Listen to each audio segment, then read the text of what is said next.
Members of the class of 2026, family, friends, distinguished guests, trustees Isaac and Ebersol, President Holloway, on behalf of the faculty and staff, welcome to the University of Toledo College of Law Commencement Ceremony. Today is a special day for all of our graduates and their friends and families who have gathered today to celebrate them. Graduates, from your first day of law school to the last, you have all worked diligently to accomplish this goal. Now you are going out in the world to practice law. Being a lawyer is an awesome responsibility. As a lawyer, you are an officer of the court, part of our system which guarantees the rule of law. You will be held to the highest of ethical standards. You are responsible for protecting not only the rights of your clients, but also upholding our system of justice with rules that protect everyone that comes into contact with that system. This is a heavy responsibility, but I know that you are up to the task. In the short time that I have to talk to you today, I have 4 bits of advice to you. Find your community, set your goals high, treat yourself and others with respect, and study for the bar exam. First, at the University of Toledo College of Law, we value community and we understand the importance of having a supportive community to achieve success. Your community starts with your families and closest friends. Commencement is always a celebration of not only the achievements of the graduating class, but also a celebration of the parents, grandparents, spouses, children, siblings, and other family and friends who have supported our graduates throughout their law school journey, and many of you, of course, are here today. Today is also a celebration for the members of your community whom you have accumulated along the way, not only your college and friends from the College of Law, but also the faculty and staff who have been with graduates every step of the way. They are very proud of your accomplishments, and we all know the tremendous amount of hard work that went into the degree that you are earning today. Whatever you do when you practice law, seek out your community and invest in that community. No matter what you do, take some time to work for what you believe in, be it in your full-time job, as a pro bono work, or as a volunteer in your spare time. It is a privilege to be a lawyer, and that privilege brings with it the obligation to serve the public and the profession. Law touches everyone in our society, and you can have a tremendous impact on the lives of your clients and members of your community. Moreover, studies show that the happiest people are those who work with others on a shared cause, and I sincerely wish you not only career success, but also happiness and a fulfilling life. Invest in community engagement. Second, as you head out in the world today, I encourage you to set your goals high and work hard. Having a law degree will open many doors for you. Take advantage of opportunities as they present themselves, but also define your own success. Be ambitious in achieving goals that you set for yourself, not goals that others may expect of you. At the end of the day, after all, this is your career, not somebody else's. Third, treat yourself and others with respect. Always look after your well-being and the well-being of those closest to you. Take time to take care of yourself. The legal profession is a stressful profession, and it is vital that you maintain work-life balance. Make sure to spend time with your loved ones as well. Treat others with respect in your professional life as well. As a professional, always act with integrity and look after your professional reputation. I cannot emphasize enough how much reputation will matter for your career. Your adversary in one case may very well be someone who refers a client to you down the road. More broadly, treat everyone you encounter, from the judges you appear in front of, to their filing clerks, especially their filing clerks, with respect, and bring empathy and kindness to everyone that you encounter in your legal career. Finally, you have worked incredibly hard to earn your Juris Doctor degree, but remember that you are not done. I hate to raise it on a day focused on achievement and celebration, but you need to keep your focus on the bar exam. Make sure you take the time to complete the bar course. People who do complete their course have an incredibly high success rate. You really do need to put in effort for this final task that is standing between you and your license to practice law. It will be a challenge, but I can assure you that we will continue to be there to help you every step of the way. We will stay in touch throughout the summer. We will continue to support you as you study for the bar exam. Keep working hard, and I am confident that you will do well. For those of you in the audience who have supported these graduates through their year of law school, know that these graduates aren't quite done yet. They will be very busy this summer, and they will continue to need your support as they prepare for the bar exam and clear the last hurdle on their path to being licensed attorneys. That said, let's not lose sight of why we are here. Congratulations. Through a lot of hard work, you've earned a professional doctorate. That's a big deal and something that very few people in our society achieve. You should be proud of yourselves. We are certainly proud of you.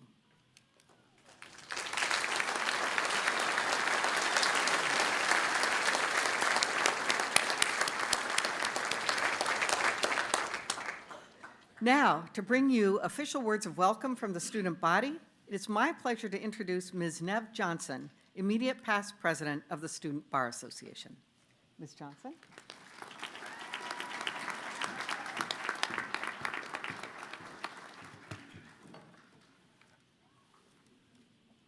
All right.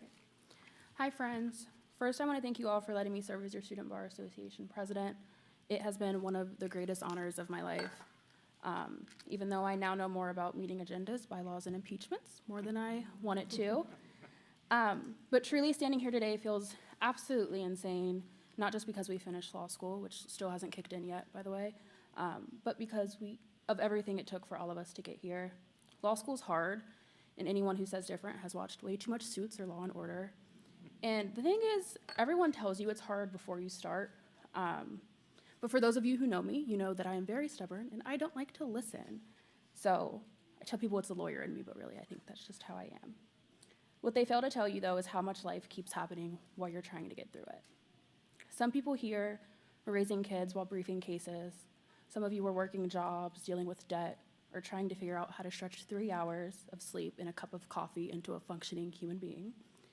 Some of you walked into class while quietly carrying grief, trauma, or struggles with your mental health. And sometimes life throws things at you that make everything else feel very small. During my 1L year, my uncle passed away, and every day I carry that regret of not going to his funeral because I was so afraid to step away from my studies. At that time, I thought that that was what law school demanded of me. I thought missing even a little bit would mean that I was failing behind. But looking back now, I know something important. It shouldn't be that way. No degree, no class, no exam, no career should make us feel like we have to sacrifice being human. Moments with people we love matter. Grief matters. Life outside the classroom matters. And if there's one thing I hope we all carry with us beyond law school, it's remembering that success should never come at the cost of our humanity. Our humanity is what will make us great lawyers. Getting a law degree isn't just about being smart, it's about resilience. It's about waking up on days when everything feels heavy and saying, how many skips do I have left? If you're me, the answer is probably 0, and then you follow that up with, I guess we're still doing this, and somehow we did. For me personally, getting here means a lot.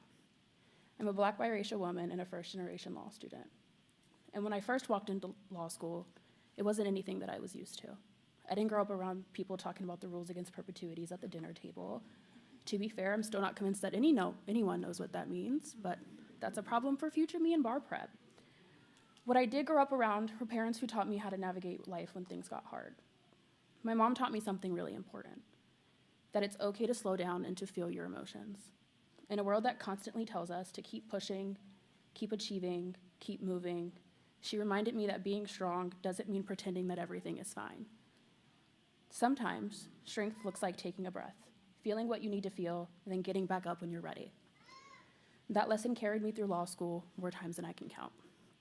Then there's my dad. My dad is not exactly the emotional pep talk type.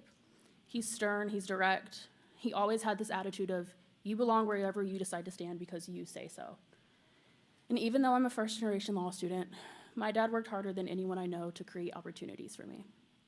He made it very clear my entire life that I should never walk into a room feeling smaller than anyone else in it. According to him, I didn't just belong in rooms like this. I was supposed to walk in ready to make the decisions. And that confidence, that stubborn belief in myself, carried me through law school more times than I can count. Because the truth is, there were moments that tested it. And to my sisters who bullied me into becoming the person I am today, thank you. To Marquita for the deadpan looks when I questioned who I was.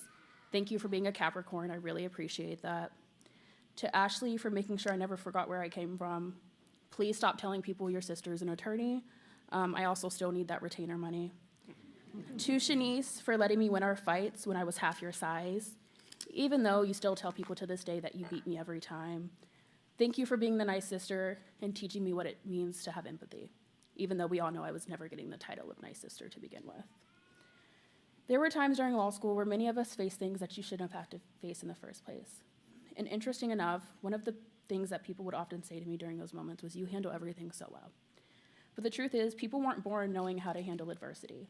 Life teaches you. And my life definitely taught me some lessons sooner than others. I wasn't always the easy kid. I got in trouble, I pushed boundaries. I didn't make the best decisions, but those experiences shaped me. They made me tougher, they made me more resilient. And they taught me empathy. They taught me that people are capable of growth, that people can change, that sometimes the people who struggle the most are the people with the most potential. Those lessons are not weaknesses. They're the exact things that will make many of us better lawyers. The lawyers who understand struggle and perseverance are the ones who will make the biggest difference. That's also why diversity matters so much to me. Not because it's a buzzword that people like to throw around and argue about, but because representation matters. The law affects everyone, so the people interpreting it, applying it, and advocating within it should reflect the world that we live in. And when I look at this graduating class, I see exactly that. I see people with different backgrounds, experiences, stories that brought them here. Some of us took the straight road to law school, while others had a few detours, but every one of those experiences matter. They make us better lawyers because they make us more human. And soon we'll all go in different directions. Some of you will go into corporate law, some into civil litigation, transactional work, prosecution, public interest, family law, criminal defense, or places we haven't even imagined yet. But no matter where you end up, remember this. The law doesn't just need smart lawyers. It needs thoughtful ones. It needs courageous ones. It needs empathetic lawyers. It needs lawyers who remember why they practice law in the first place. Another thing I've learned during law school is that the reason I'm standing here today is not because I tried to become someone else. It's because I refused to. I didn't get here by changing who I am or by trying to shrink myself to fit into spaces that weren't built with people like me in mind. I got here by being exactly who I am. And I want to say this to anyone here and anyone who comes after us who has ever felt like they needed to change themselves to succeed. You don't. The legal profession needs your voice, not a room full of identical voices. And along the way, I've been called a lot of things: aggressive, assertive, divisive, opinionated. The truth is, I am those things. I speak up when something isn't right. I question what doesn't make sense. I refuse to shrink myself to make other people comfortable. And maybe that's not a coincidence, because when I think about the people I love the most, the people who shaped me, who inspired me, who made me believe that I could be here, those are the same qualities I admire in them: strength, conviction, the courage to speak even when it's uncomfortable. And one of those people for me was Professor Cavalieri. And from the very first time I sat in her class, I knew two things. One, she had those same traits that I was taught to hide. And two, I was going to force her to like me. And I say that jokingly, but also not really, because what I saw in her was someone who didn't soften her voice to be heard, someone who stood firm in her convictions, someone who wasn't afraid to challenge and be challenged. She didn't just teach the law, she modeled what it looks like to take up space in this profession without apology. And having someone like that in my corner, someone who saw those same qualities in me and didn't try to quiet them, but instead encouraged them, made all the difference. For a long time, those words were meant to make me feel smaller, and as if conviction were a flaw, as if having a voice were something to apologize for. And for a long time, they succeeded. But standing here today, I'm not apologizing for any of it. I'm proud of it, because those same qualities are what got me here. They're what pushed me through moments I wanted to quit, what helped me believe I belonged in rooms that weren't always built for me. And if being assertive means I won't be overlooked, if being opinionated means I care deeply, if being called divisive means I challenge the status quo, then I will wear those labels proudly. The world needs change, and that change will come from the next generation, from the lawyers sitting here today, from the future doctors, teachers, engineers, politicians, artists, blue-collar workers. Change doesn't come from one person, it doesn't come from one career. comes from a generation of people who decide that they're not going to accept the world exactly as it is. So to the class of 2026, I want to say this. If you came here carrying doubt, you proved it wrong. If you came here feeling like an outsider, you created your own place. If you came here after having to rebuild parts of your life, you showed us what perseverance really looks like. To my classmates, thank you for letting me serve you. To our families, friends, and mentors, thank you for walking this journey with us. I cannot wait to see the impact that you all will have on this profession and on the world. Congratulations.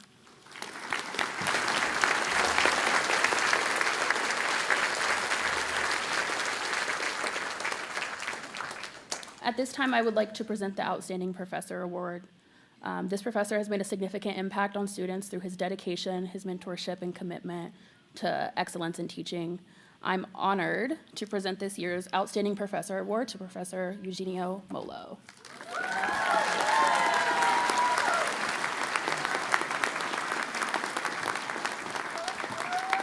Thank you, Madam. Thanks. All right, good afternoon. Thank you for this award. I will be very short, just like my stature. Thank you. This is unexpected and unnecessary, but also very much appreciated. It has been a privilege being your professor, and to the students, to the graduates, excuse me, who participated in the Immigrant Justice Clinic, it has been one of the joys of my life, sincerely, co-counseling our clients' cases with you. I am proud of you. I look forward to tracking your career. I look forward to being proud of you in the future. Congratulations.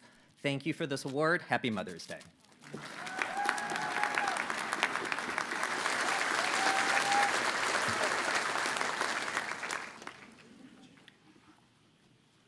Thank you, and congratulations, Professor Molo. Professor Molo started here 3 years ago, right? 4. With you? 4? Oh, okay. All right.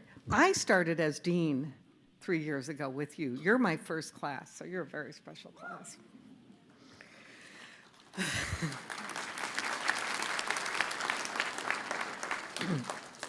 To give the faculty welcome, it is my pleasure to introduce Professor Rob Salem. Professor Salem has been on the faculty since 1994 as a clinical professor. Over the years, he has been a dedicated teacher and mentor to hundreds of students, both inside and outside of the classroom. Professor Salem is a model of community engagement, a local, statewide, and nationwide leader in the legal profession. This year, Professor Salem is retiring from teaching at the College of Law. We will miss him greatly as a professor, but look forward to continuing to work with him to improve our clinical programs and experiential learning in the future. Professor Salem.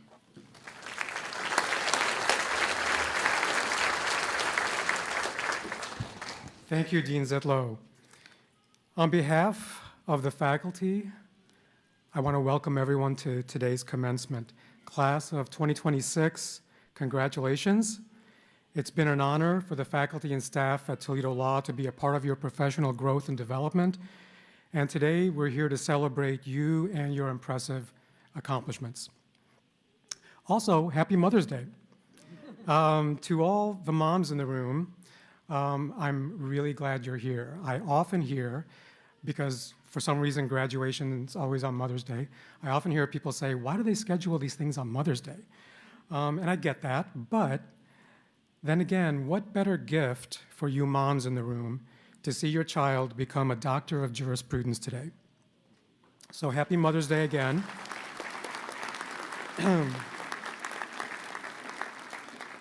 So my 32 years as a clinical professor have been one of the highlights of my life. Today, personally, I'm paying tribute to the hundreds of students and thousands of clients who've touched my life. It's been an incredible journey, and I like to think that I've helped or had a part in helping future or generations of lawyers, Toledo students, become the professionals that they are today. I also like to think that I and my students have had a positive impact on the lives of countless individuals and families in the region. Toledo Law's clinical programs have been performing the law school's skills education and advancing its social justice mission since the early 1970s. And we're going to continue to do that. We're going to promote social justice, equity, especially for the most vulnerable people in our community. Graduates, today is a remarkable achievement. You have survived cold calls, final exams, group projects, and the unique experience of reading 50 to 100 pages just to extract one sentence of law. You have earned this. And along the way, you've also learned, I think, the most important phrase for lawyers. And I know my students have learned this phrase. I use it about 5 times a day. And that is, it depends. Use it wisely. Trust me, it can buy you time in the most difficult, most uncomfortable situations. Today, it's not just about what you've learned, but what comes next. You're entering a profession that's changing faster than ever. Technology now can draft motions, memos, complaints. It can review documents, even suggest arguments for you to use at trial, which is both exciting and, I think everyone in this room will agree, a little bit concerning. The good news is that despite all the hand-wringing about AI replacing lawyers, I think your job is safe as lawyers, because no client has ever said, you know, what I really need right now is a lawyer who can whip out a complaint in 3 minutes flat. What they need instead is judgment, creativity, leadership, sound counsel, empathy, and reassurance. Someone who can say, here's what matters, and here's what we should do. I'm going to solve your problem. These are the human qualities that AI will never replace. Also, so in addition to technology, the other thing that's happening in our profession is that practicing lawyers today are, for lack of a better description, really old. We're getting old. And demographic surveys suggest that in the next few years, there's going to be record waves of retirements among lawyers, which means opportunities are going to open up sooner than they used to for you. You may find yourself with real responsibility earlier in your career than you expected. That's the good news. The not so good news is that you may find yourself with real responsibility earlier than you expected. To underscore this point, according to the Ohio State Bar Association, the median age for lawyers in Lucas County, where Toledo sits, is 61 years of age. I mean, we're a hardy group of people. We just don't quit early. We work until we're 70s, until we're well into our 80s sometimes. But, you know, we can't go on forever. So you're going to have lots of opportunities. And I think your class is ready for that challenge. You've been trained not just to know the law, but to think, to question, to analyze, and to adapt. Lawyers have always been leaders in thought, policy formation, the protection of human rights, and organization of societies. And that's not going to change anytime soon. You will be presented with opportunities that previous generations of lawyers didn't have. Take advantage of it, and for the good of your clients and for the larger society. And wherever you go, you'll encounter this weird paradox. It's weird that at a time when legal services are more advanced than ever, many people still lack basic access to legal help. That's a problem, but it's also an opportunity. It's an opportunity for you to be innovative, to provide service, and to provide leadership. Also along the way, you'll discover a few realities about the profession. First, legal education never ends. You will have to keep on your toes, keep learning, and keep adapting. Number two, you will learn that when a friend or relative comes up to you and says, hey, you're a lawyer now, I have a quick question for you. Trust me, it's never a quick question. Okay, so budget your time accordingly. Number three, you will make mistakes. All lawyers make mistakes. Let your failures motivate you to become even better. And finally, no matter how hard you work sometimes, no matter how favorable the law may be to you, for you on your case, you will sometimes lose, and that's okay. Through all of that, never lose sight of this. Behind every case is a person, someone who's stressed out, uncertain, probably going through one of the worst times of their lives. They won't remember every citation you use, but they will remember whether you listened, whether you were honest, whether you showed up when it mattered.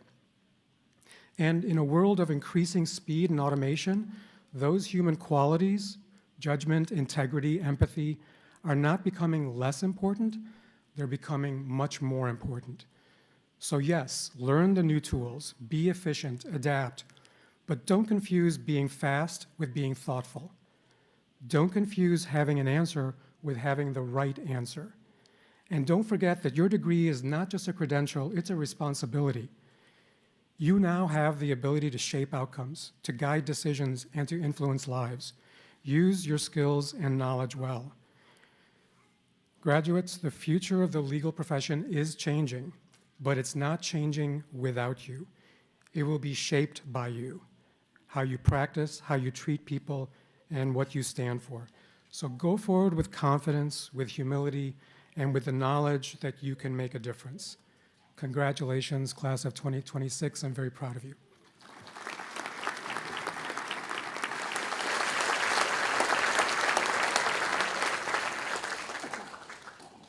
Thank you, Professor Salem. It is now my pleasure, here you are, to introduce Mr. Nick Walters, this year's valedictorian.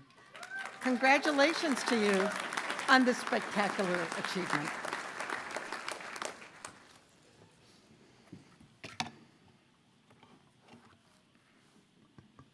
Distinguished faculty, family and friends, and fellow graduates of the class of 2026, I'm honored to speak to all of you today to reflect upon these past 3 years as we close the chapter of our law school journey. Having grown up and being from the Toledo area, I'm especially grateful today to get the chance to represent this university and city. There's no way around it. Law school is not easy. It is a humbling 3 years of hard work and mental endurance. From the ever-present pressure of final exams, or to the daily dread of getting cold called on a difficult case, the law school journey has demanded a relentless effort and focus. There was nothing glamorous about the late nights of studying, outlining, or researching we have all put in, yet we persevered and put in the required work to succeed. We were all willing to push a little harder, go a little bit longer, and think a little sharper. We achieved our goal and should all take pride in the perseverance and grit we showed to get to these past 3 years. I know that same perseverance will carry us to success in our future legal careers. To our family and friends, thank you for your unwavering support and encouragement throughout this journey. Through the ups and downs of law school, you provide us with the courage and support to keep going. We could not have gotten here today without you. Now, family and friends, we do still have a bar exam to pass at the end of July. You have tolerated us for nearly 3 years. If you could tolerate and support us for about another 12-ish weeks, that'd be greatly appreciated. And of course, a happy Mother's Day to all the moms here today. I need to give a special thank you to my own mom. Living at my parents' house these past 3 years, I will admit, my mom packed me 2 sandwiches and her homemade pasta salad for lunch every single day. She has made more pasta salad during my law school journey than anyone should make in a lifetime. Thank you, Mom. To our faculty and staff, thank you for challenging us and preparing us for the careers ahead. You pushed us to think critically, advocate effectively, and appreciate the responsibility that comes with this profession. Graduates, as we enter the workforce and begin our legal careers, let's all take confidence in the fact that we have been educated by these great legal minds who have prepared us with the tools needed to succeed and make a difference in the legal community. As we will soon walk across this stage and receive our JDs, let's carry forward everything we've learned, the people who supported us, and the experiences that shaped us. Everyone here decided to go to law school and become lawyers for a reason. Whether that reason was to make a difference in your community, be a voice for the voiceless, create and build your own business, or be a resource for friends and family, whatever that reason was, let's never lose sight of it as we go forward. I'll leave you with these words. Remember the past with gratitude, live the present with enthusiasm, look forward to the future with confidence. Thank you, and congrats to the class of 2026.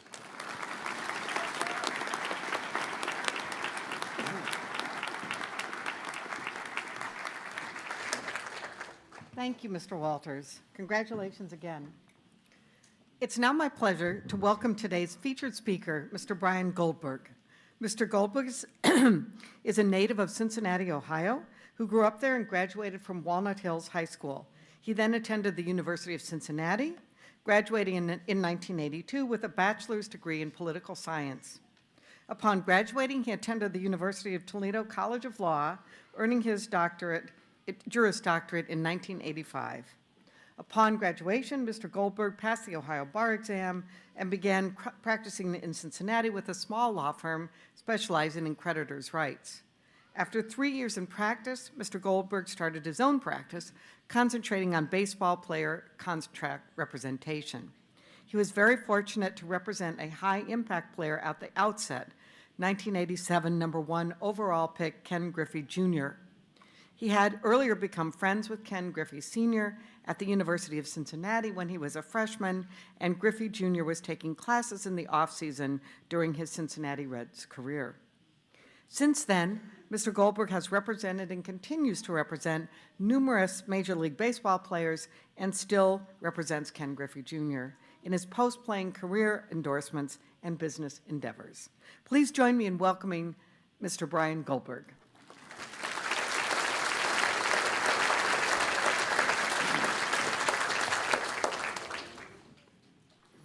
Thank you. Bear with me just for a minute. Voice is a little dry, but I think I'll get through this okay. First and foremost, happy Mother's Day to all the mothers out there, especially those mothers that are part of this graduating class.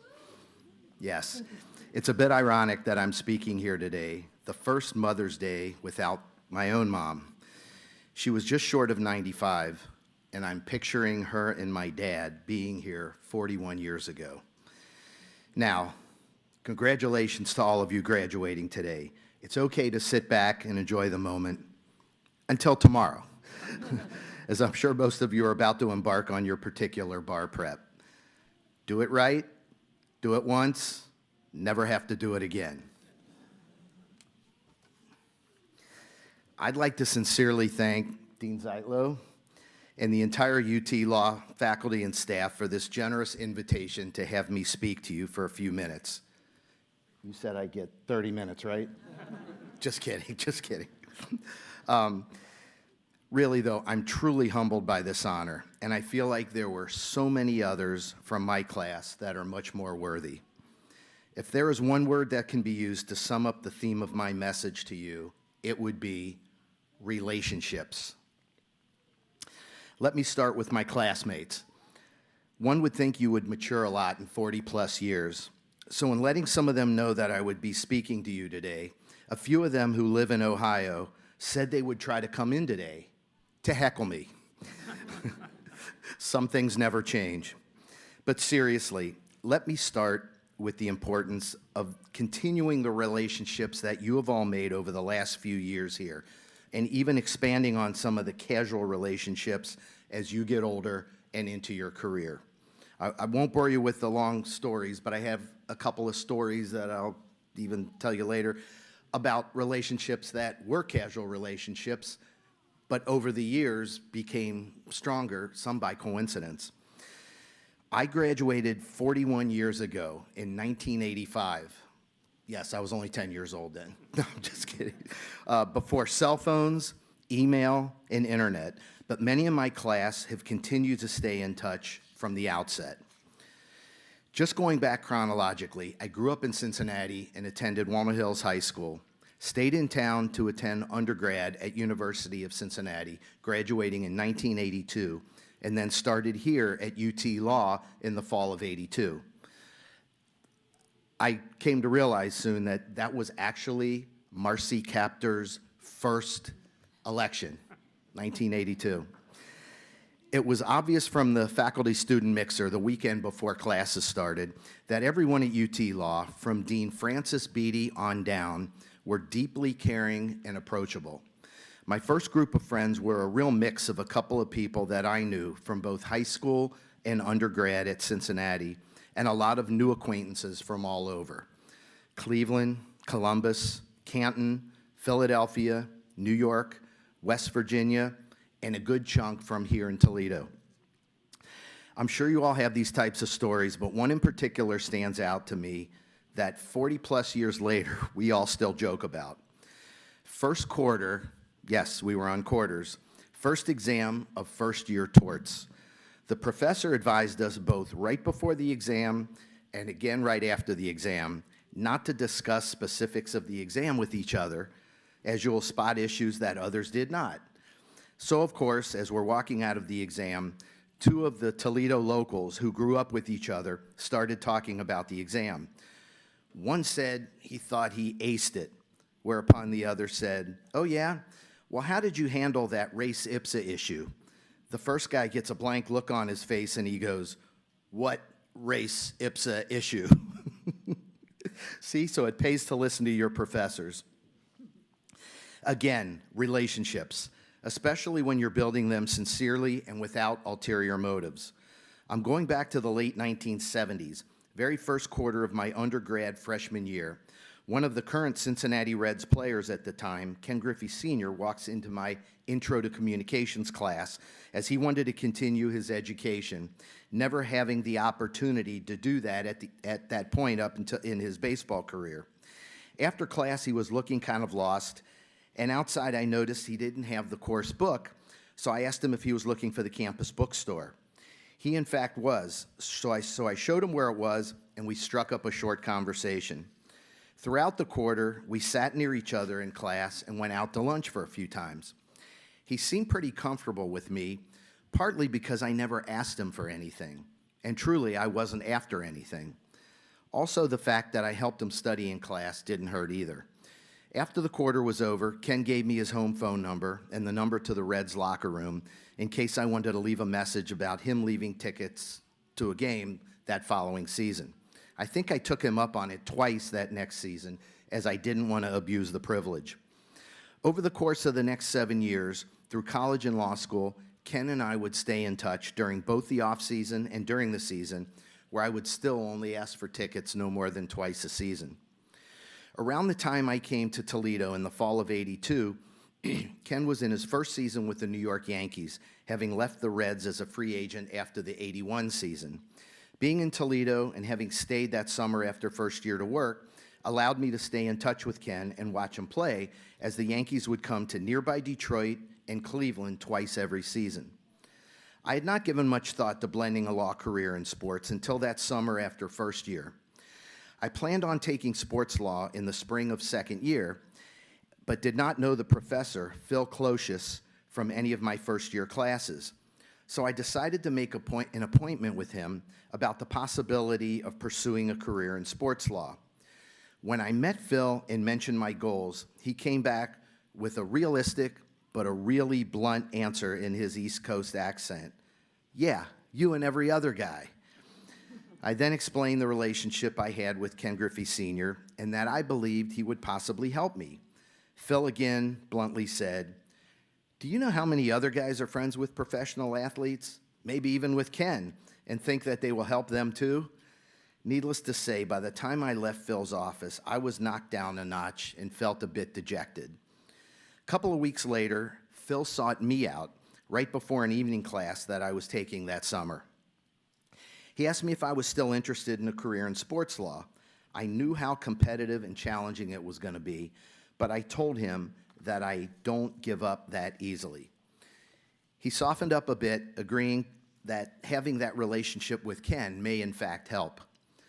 I went to see him a second time during the beginning of second year, and he explained actually that he had a football representation practice on the side and had a few clients in the NFL.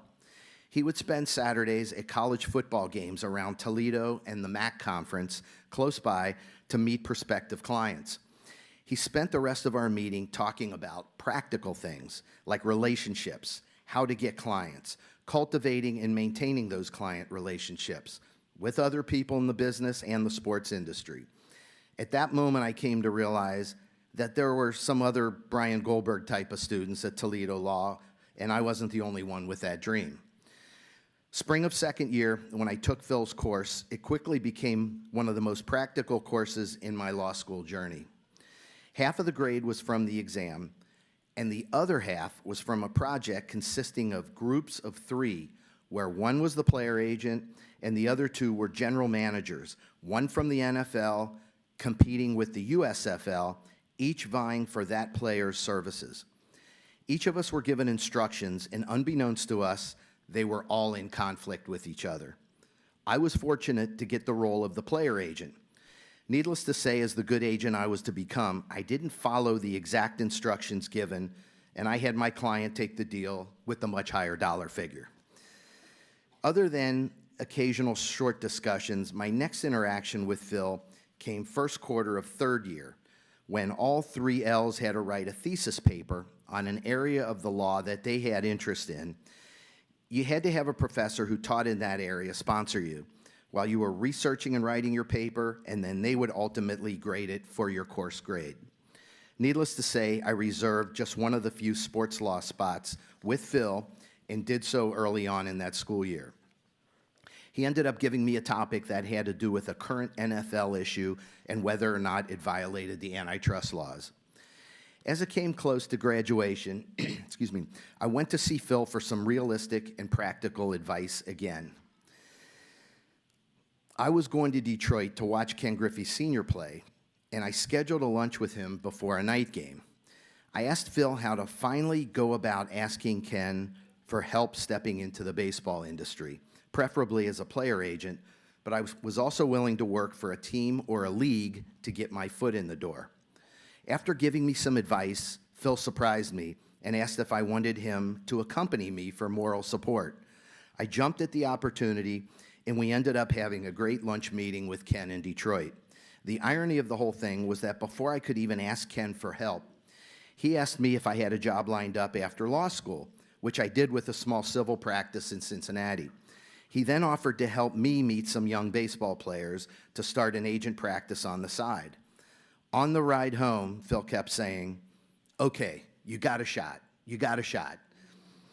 After graduating and passing the bar, Ohio bar, I spent the next couple of years working at that firm in Cincinnati and using my spare time to meet amateur and minor league players, several times with the help of an introduction from Ken Griffey Sr.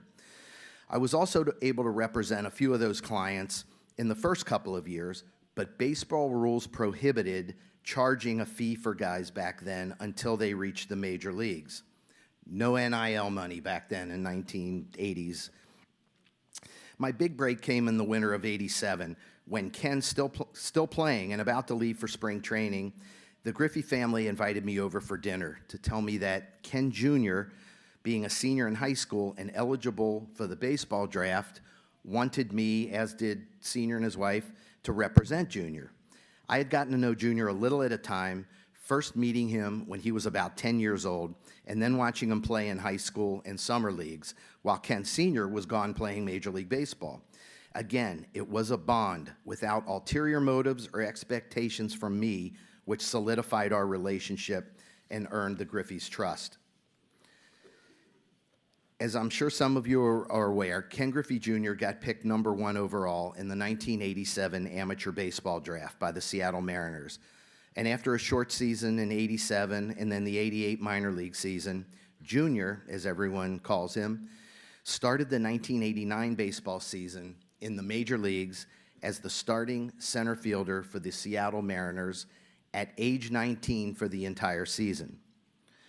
Prior to the season before, in 1988, Ken Sr.'s long-term contract ended, and he hadn't been happy with his current representation. So he asked me to represent him for what turned out to be 4 more seasons of Major League Baseball, retiring after the 1991 season at the age of 41. Today, I continue to represent both Griffeys after a 21-year Hall of Fame Major League career for Ken Jr. That career saw he and his dad become the first ever father and son to play at the same time in the major leagues in 1989, and then become actual teammates at the end of the 1990 season and '91. Both Griffeys, especially Junior, continue to be in high demand for opportunities to promote baseball at all levels and to be spokesmen for products and causes. As for Professor Closius, we remained in touch following my law school graduation. First, Phil was a real sounding board for me, and I was carefully establishing my agent career at that time. He had also let me handle a few civil matters when some of his Cincinnati Bengals clients needed someone there to attend things like real estate closings.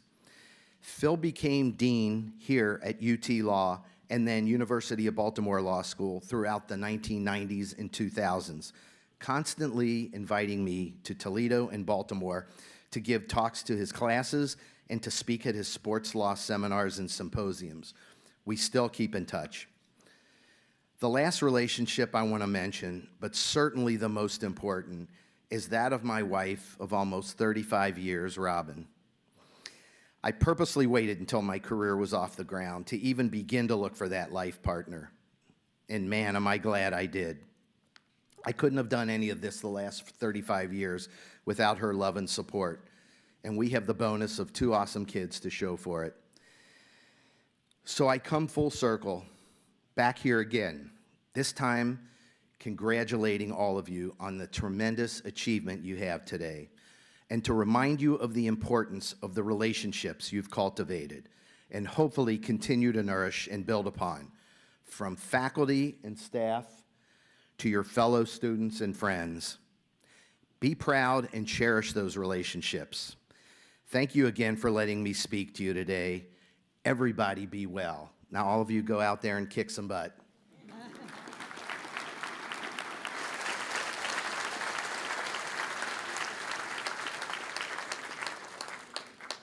Thank you.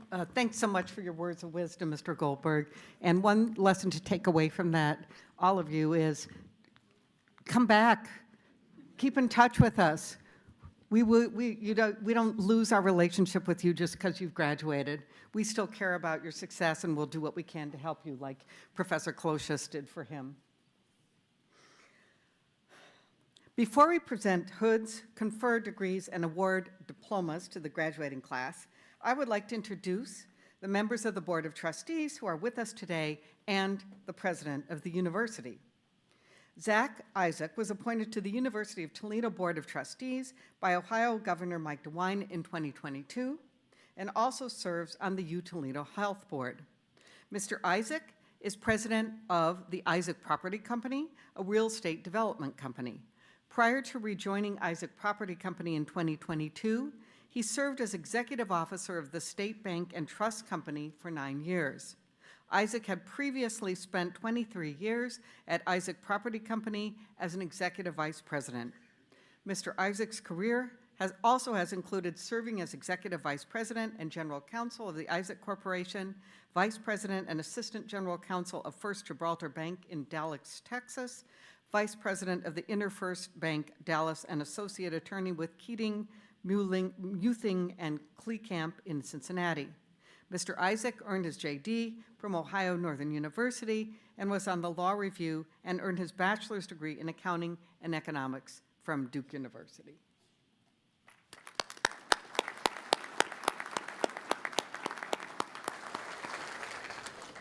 Lydia B. Ebersol was appointed to the University of Toledo Board of Trustees by Ohio Governor Mike DeWine in 2023.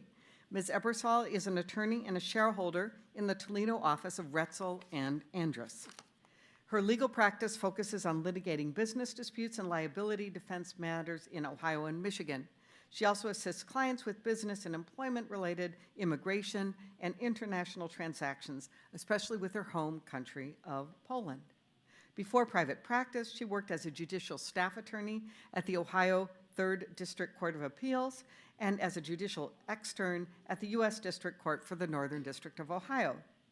Ms. Ebersol moved to the United States in 2006 and received her law degree from University of Toledo shortly after gaining United States citizenship.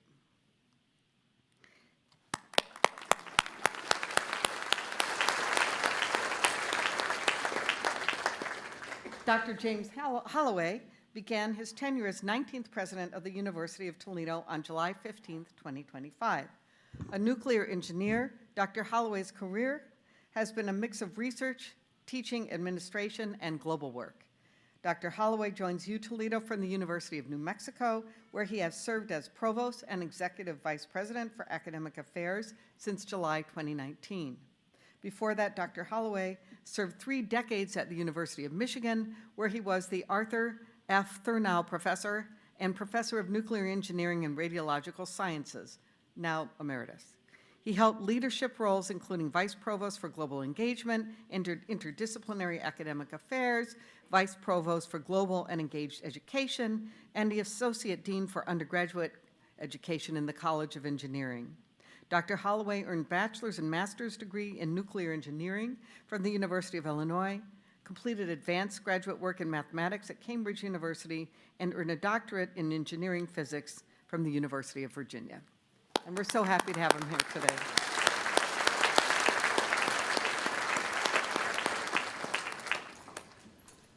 We will now present hoods, confer degrees, and award diplomas in the graduating class. I ask Associate Dean Evan Zolden to present the class and President James Holloway to confer the degrees. Associate Dean Zolden.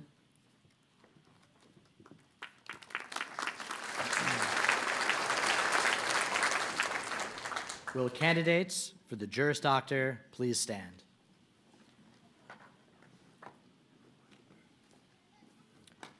As Associate Dean of the University of Toledo College of Law, it is my privilege to present the candidates for the degree of Juris Doctor. It's kind of funny. What I have to read is shorter than my introduction, but very important to all of you. Upon the recommendation of the faculty of the College of Law and of the University of Toledo, and by virtue of the authority vested in me by the State of Ohio and by the Board of Trustees of the University of Toledo, I now confer upon all of these qualified candidates, including those in absentia, the degrees for which they have met all the requirements, with all the rights, privileges, and prerogatives appertaining thereto. Congratulations.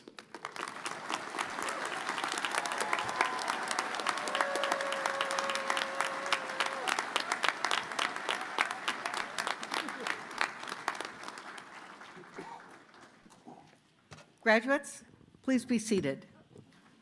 Before the graduates come forward to give their name cards to Associate Dean Zolden and receive their hood from me, I have a couple of things to mention. During your hooding, you will be photographed by the university photographer. Immediately after your hooding, please pick up your diploma case and proceed down the other ramp where another photographer will take your picture. It's a big day. We need to, These photos will be made available to graduates online. Second, people never follow this, but I ask you to hold applause. We know that you are very proud of your graduate. We want to make sure that every graduate's name is heard. Thank you. The graduates should now come forward individually to receive their hood from me. Professor Lancelot and Professor Klein will assist you.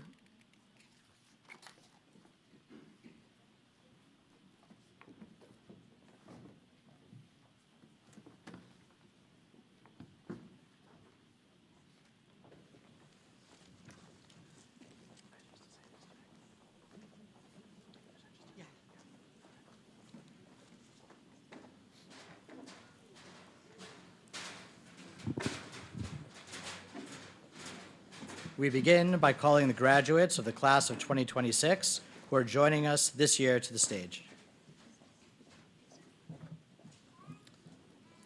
Isabella Rose Agrusa.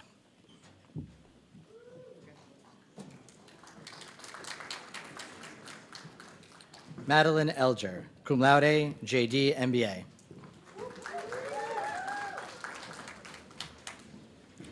Logan Marie Allen, magna cum laude.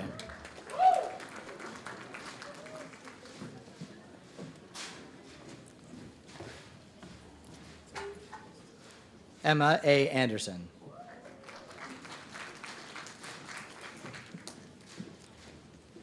Rachel E. Anderson, magna cum laude. Kaylee Angerman.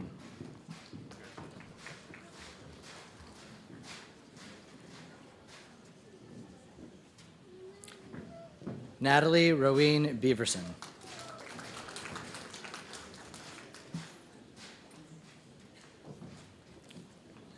Joel Belknap.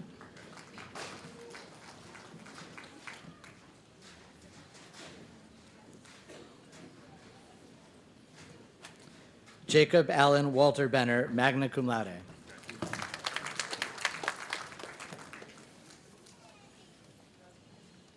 Jonathan Jacob Bold.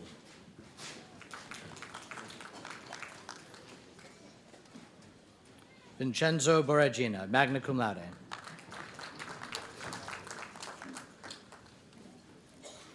Emma Boyer, cum laude.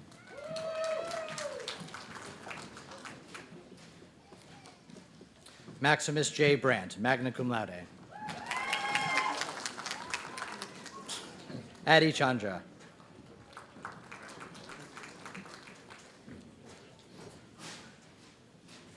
Patrick L. Chatterton II. Thank you so much.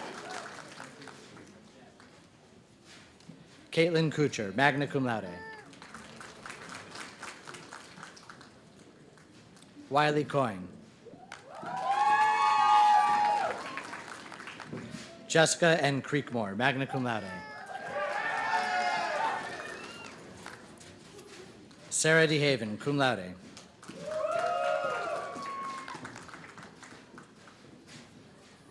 Valerie Dayton.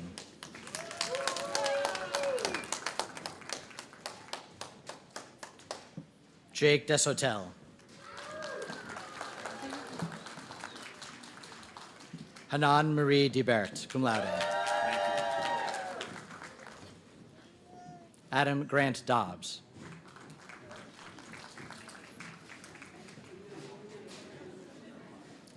Andrew Dryden.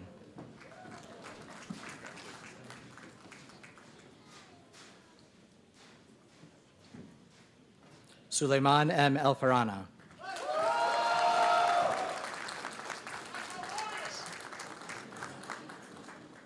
Zara El Haraki.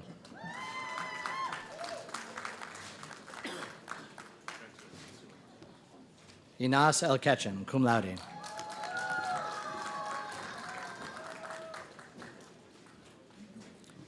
Andrew Connor Etherington, magna cum laude. Christina Fuller, JD, MBA.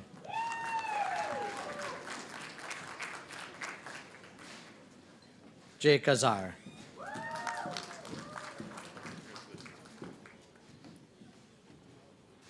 Lauren Gibbons, cum laude.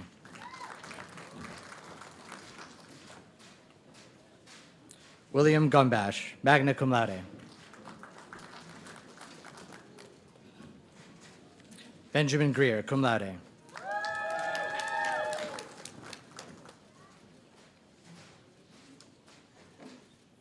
Megan Elizabeth Grimm, cum laude.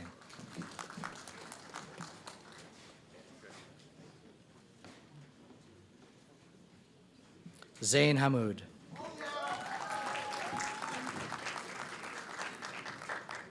Katina Harding, magna cum laude.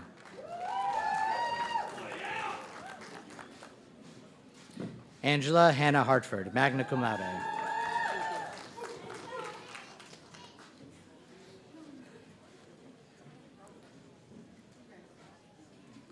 Emily Ann Holler, magna cum laude. Kaya Holmquist, magna cum laude. Blake Allen Horniak, magna cum laude.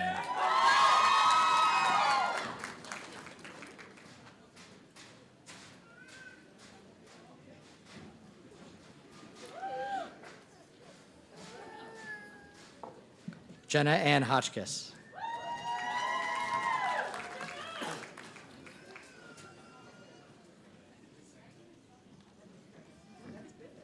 Kaylin Hunt, cum laude.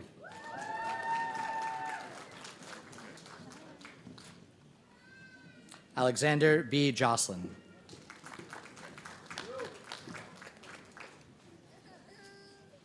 Nevaeh D. Johnson, cum laude.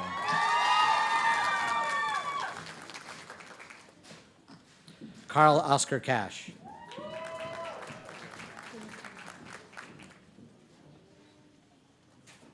Lance Cameron Kern.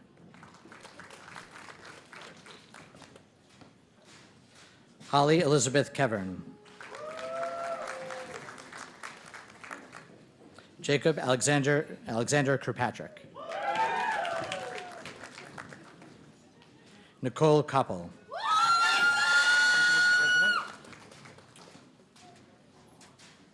Aaron Corpel, magna cum laude. Kelly Kramer, magna cum laude. Jacob Kruger. Shojun Lee.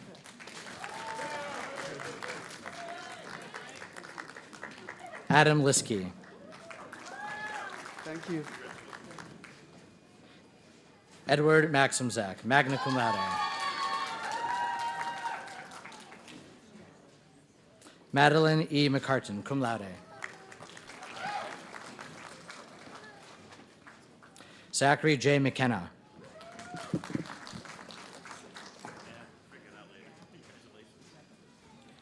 Morgan Abigail Lynn Miller, summa cum laude. Bilal Muhajir.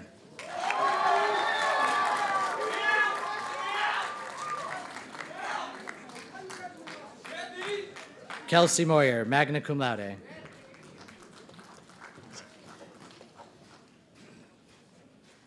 Autumn Nicole Nash Tice, magna cum laude. Sarah Oakley. Anthony Pacini.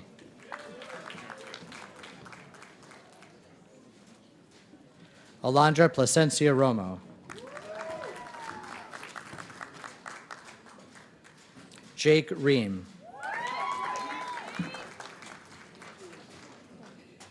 Jimmy Lynn Riley.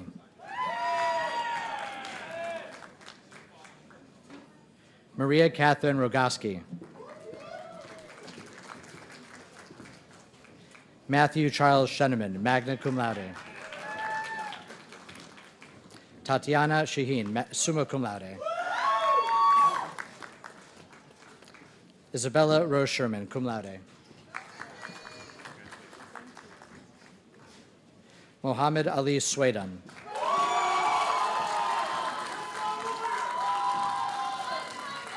Michael Taylor Stewart.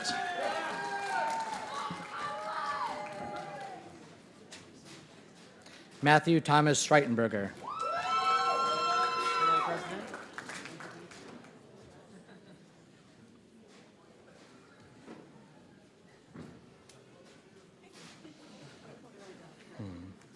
Haley Jo Swartwood, cum laude. Sulman Syed.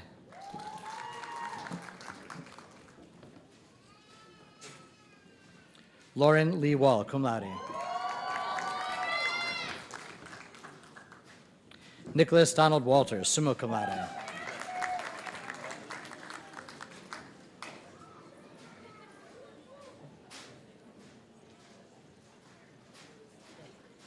Brian Michael Ward.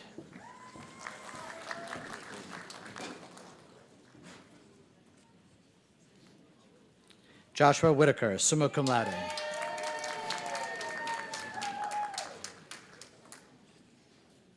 Maya Grace Wright, cum laude. Thank you so much. Aisha A. Yunas.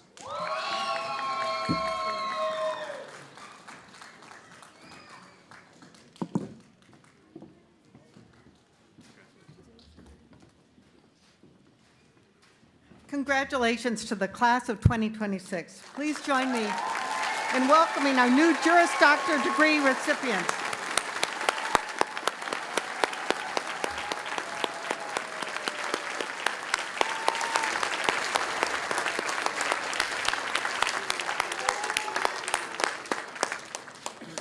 At this time, I would like to invite Ms. Kaylee Somerville, President of the University of Toledo Law Alumni Affiliate, to step to the lectern to welcome our new alumni. Ms. Somerville is a 2017 graduate of the College of Law. She runs her own practice, dedicating to helping clients find justice and peace of mind.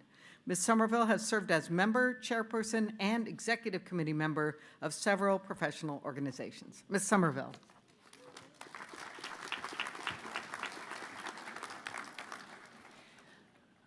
On behalf of the University of Toledo College of Law's alumni affiliate, I'm pleased to welcome each of you to your Alumni Association.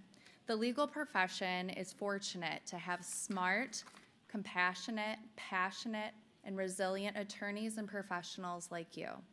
In recognition of your accomplishments and your professional contributions yet to come, alumni have purchased diploma frames so that each of you may proudly display your degree from our College of Law.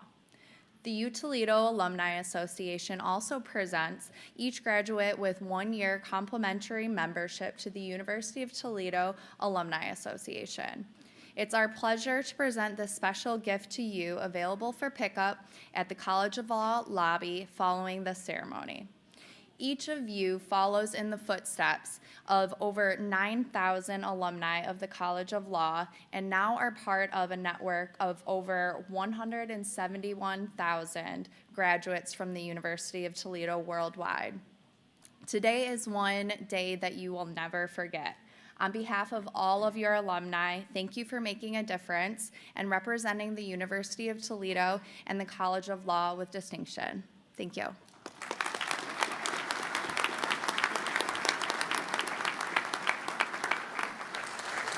Thank you, Ms. Somerville. At this time, I would like to award the Beth A. Eisler Award for first-year teaching.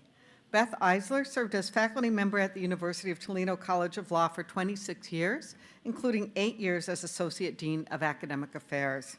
Professor Eisler served as an interim dean for 1 year, the only other woman ever to serve in this position. Professor Eisler was an incredible colleague, professor, scholar, dean, and role model, 100% committed to the students at the College of Law. She taught first-year contracts throughout her career, scaring generations of students on the first day of class, but also treating all of her students with compassion and empathy. It is altogether appropriate that this award is named after her. I valued her as a friend and mentor, and I still miss her. It is my honor to present the Beth Eisler Award to Professor Glennis Spence. Professor Spence joined our faculty only 2 years ago, and since this beginning, she has shown her dedication and committed to her students. Unfortunately, she was unable to attend today, but congratulations, Professor Spence.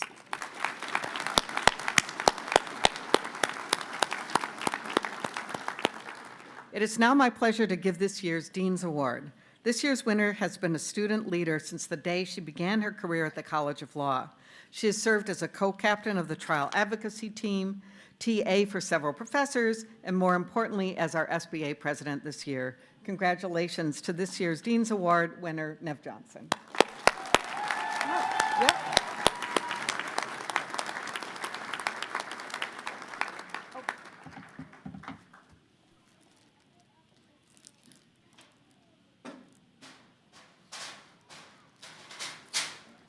Uh-oh.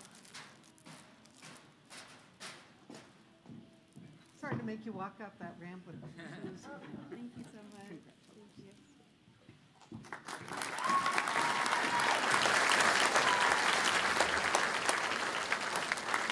Those of our graduates who have served or are currently serving in the United States Armed Forces are wearing military service cords. Could those of you who have served, are currently serving, or have already committed to serve after graduation, please stand and be recognized?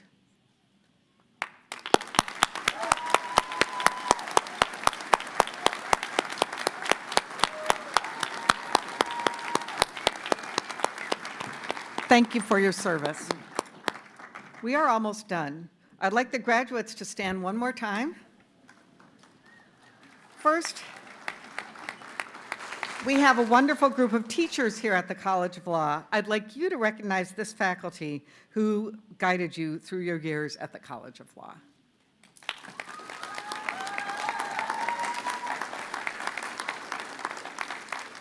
Second, I'd like you to turn around and give a round of applause to the people who supported and encouraged you throughout law school. We recognize the very considerable role in their education played by family members and loved ones. To you, the members of class of 2026, we salute your achievements, join in your enthusiasm for the future, and wish you the greatest success and professional fulfillment. I hope you are as proud to be graduates of the College of Law as we are of you. I hope, too, that you will remain connected with the school as we build for the future and work together to keep the College of Law a place of which we can all be proud. This completes our ceremony. The Platfern Party faculty and graduate recessional will be through the middle aisle. Graduates, please wait until your row is released. Students and faculty can return your regalia to room 1002 and pick up your diploma frame from the Law Alumni Affiliate at the College of Law, where we'll have a reception and light refreshments will be served. Thank you for joining us on this important day.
First years they did.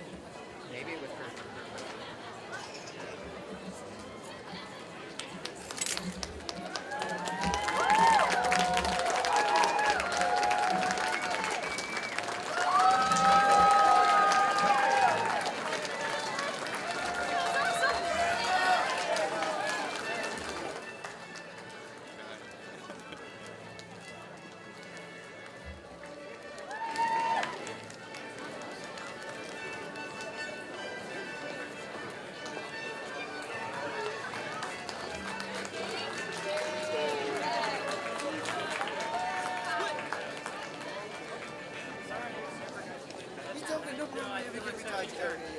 Are you going to be here all summer? Yeah.